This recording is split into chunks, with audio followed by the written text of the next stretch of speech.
Hi, I'm Neil Kelleher, and this is part 2 of the couch stretch series. So in this video I'll be talking about the couch stretch, which is a stretch for the hip flexors, in particular the rectus femoris, which runs down from the ASIC down the front of the thigh to attach to the kneecap, and from there to the front of the tibia. So in the first video I showed you how to use an actual couch as a prop to help make it easier to stretch the rectus femoris.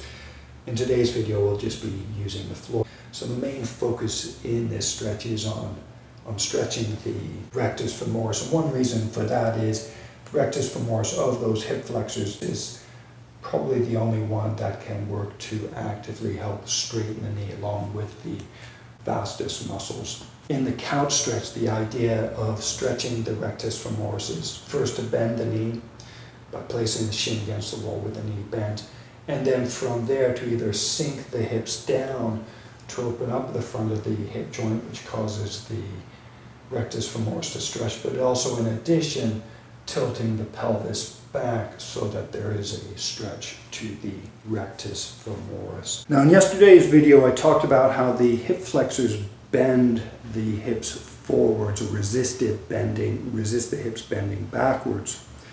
This is my hips, by the way. Hips bending forward, hips bending backwards. Hips bending forwards, hips bending backwards. Now a key point.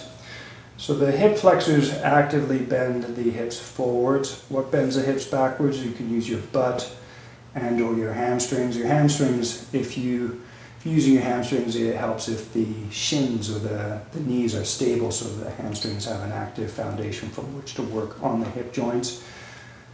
But you could use your butt muscles to extend the hips or open the front of the hip joints, thus stretching them. And since the couch stretch is a stretch for the hip flexors, which involves extending the hips, why not use the gluteus maximus and the hamstring muscles in this stretch for a slightly deeper stretch? So what I'd suggest, if you haven't already learned how to activate your glutes and your hamstrings, take some time to learn how. See if you can squeeze your butt, squeeze your hamstrings, make them feel strong. And if you haven't got a problem with activating your butt and your hamstrings, if you go into the stretch, so what I'd suggest, start with your hands on the floor first, or go back to the first variation of the stretch using the couch. What I'd suggest first is press your foot against the wall so that your front of the thigh activates.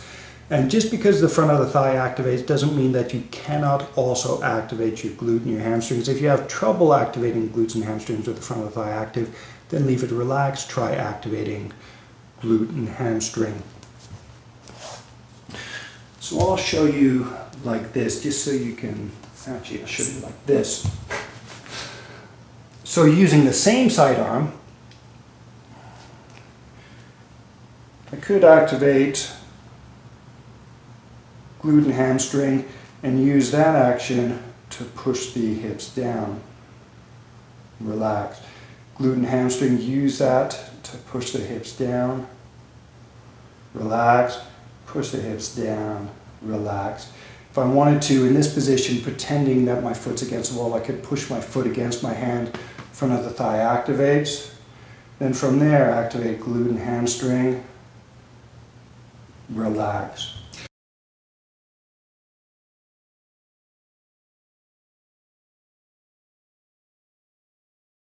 And that's the basic muscle activation I would suggest. Play around with activating glute and hamstring first. See if you can get them to activate. Use them to press, to create a downward push on your hips while you're in any version of couch stretch.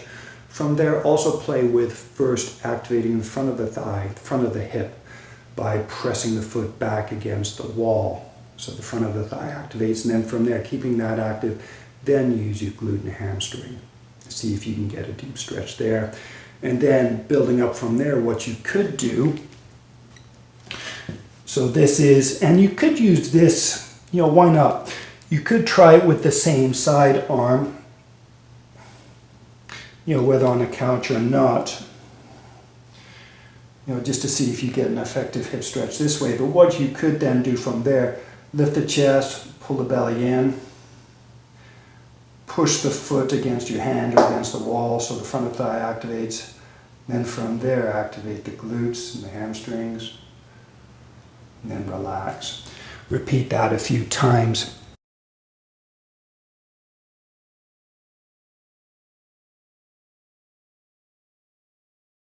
You're working on things like king pigeon, which is something I don't think I have a hope of touching even grabbing the foot with my arms overhead. Now I feel like I have a little bit of hope, maybe in a year or so, who knows.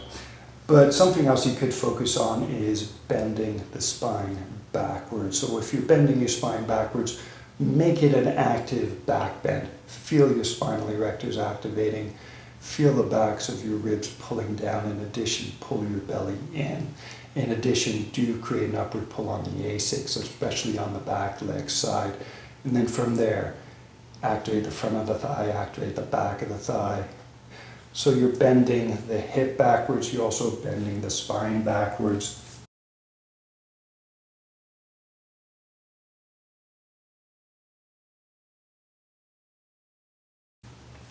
So that's a slightly more advanced, something that's a bit more advanced that you could also work on as you get more comfortable with couch stretch or any variation of this hip flexor stretch. And if you watch this all the way through and forgot the most basic aspect of the stretch, again, what is that? That was press your foot against the wall. Perhaps that's the most important thing. Press your foot against the wall and then activate the front of the thigh.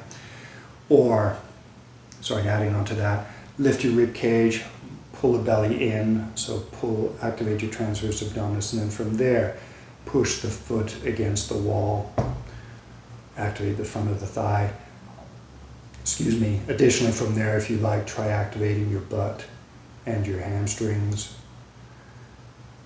And then you could work at holding that, especially after you get used to it. But at the beginning, what I'd suggest, slowly activate, so chest, belly, push the foot, glute and hamstrings, slowly relax, rather than trying to suddenly lift the chest, suddenly pull your belly in.